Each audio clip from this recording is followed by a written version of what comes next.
bang maraming lahi ang mga aso? Pero iba talaga yun eh. Naguguluhan ng dalawa habang iniisip ang nakita. Sa mga sandaling ito, wala na silang tiwala sa paligid. Malapit nang lumubog ang araw. Kailangan natin maghanap ng pansamantalang matutuluyan. Tumayo ka na dyan. Subukan natin makiusap doon, no? Wika ni Ringo. Itinuro ang ilang barong-barong hindi kalayuan. Lumapit sila, pero hindi tinuloy ang binabalak na makiusap. Kagad silang sinalubong ng itak ng isang katutubo. Hindi pa nga tayo nakakapagsalita, galit na kaagad. Saan tayo hanap ng tutuluyan? Kuya, hindi pwede dito sa gubat. Baka hindi na tayo sikatan ng araw kapag bumalik yung aso na yun eh. Subukan natin maghanap doon banda sa unahan. Baka may maawa sa atin. Nagpatuloy sila sa paglalakad. Binaybay ang maliit na daanan sa paanan ng bundok. Hanggang sa nakita ang iisang tahanan na naroon sa lugar. Sinubukan ni Ringo na tawagin ang may-ari, pero masyadong tahimik ang paligid. Pumasok na lang kaya tayo, kuya. Parang wala namang kasing tao eh. Malapit ng maggabi oh. Baka nasundan tayo ng aso. Hindi pwedeng basta-basta pumasok ng bahay ha. Maghintay na lang tayo dito sa labas.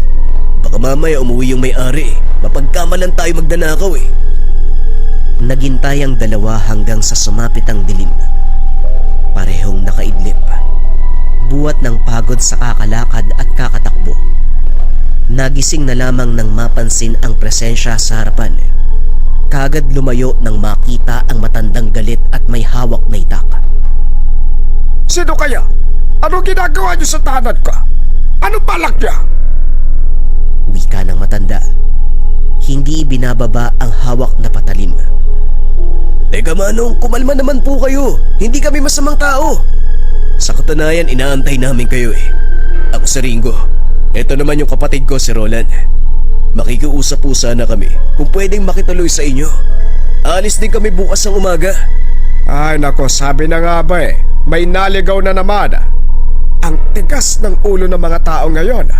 Hindi pwede. Maghanap kayo sa iba. Hindi ako tumatanggap ng kahit sino. Naku, lagot na. Saan tayo niyan, kuya? Sabi ko na nga ba eh. Hindi magiging maganda yung paglalakbay na to eh. Bakit ba kasi naisipan mong 2 araw tayo dito?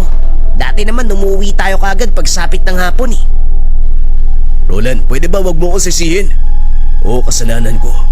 Pero hindi ko naman alam na mangyayari yung ganito eh. Kung alam ko lang sana, hindi na tayo tumuloy. Muling kinumbinse na Ringo ang matanda. Hindi na nila naisipang lumakad. Masyado nang madilim ang paligid. Natatakot na muling makaengkwentro ang nakita kanina. Ilang oras na ang lumipas, pero hindi sila pinapapasok. Manong, meron kaming pagkain dito. Mukhang panis na yata yung kinakain nyo. Meron akong tinapay, may kape, merong kaunting manok. Sinubukan niyang palambutin gamit ang pagkain. Napansin niya na nangangamoy na ang pagkain ng matanda. Bukas ang bintana kung saan nakaharap sa mesa, kaya kitang-kita niya ito. Pero hindi bumigay ang matanda. Napagod na si Ringo. Kahit anong gawin ay ayaw silang patuloyin. Ang ginawa na lamang ay naglatag ng tela sa tabi ng tahanan at doon nagpahinga. Kuya, sigurado ka ba sa gagawin natin? Kahit merong bahay sa tabi, nakakatakot pa rin kasi nasa labas tayo eh. Paano kung biglang umatake yung aso? Malala pa tayo dito eh. Kung sakali mang lumitaw yung halimaw na yon, sigurado ko na hindi tayo papabayaan ng matanda. Sa tindig niya, pakiramdam ko siya yung tipo ng tao na hindi babaliwalain kapag may masamang nangyari sa paligid. Parang sanay na humawak ng patalim eh. Ligtas tayo dito. Wika na Ringo. Ang totoo, hindi rin siya sigurado sa mangyayari. Kaso nga lang wala nang ibang mapupuntahan. Yun na lamang ang naisip na paraan.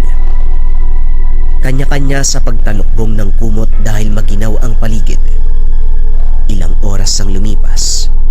Damang-dama ni Roland na merong umaaligid. Pawisan na siya. Hindi makakilos sa kinalalagyan.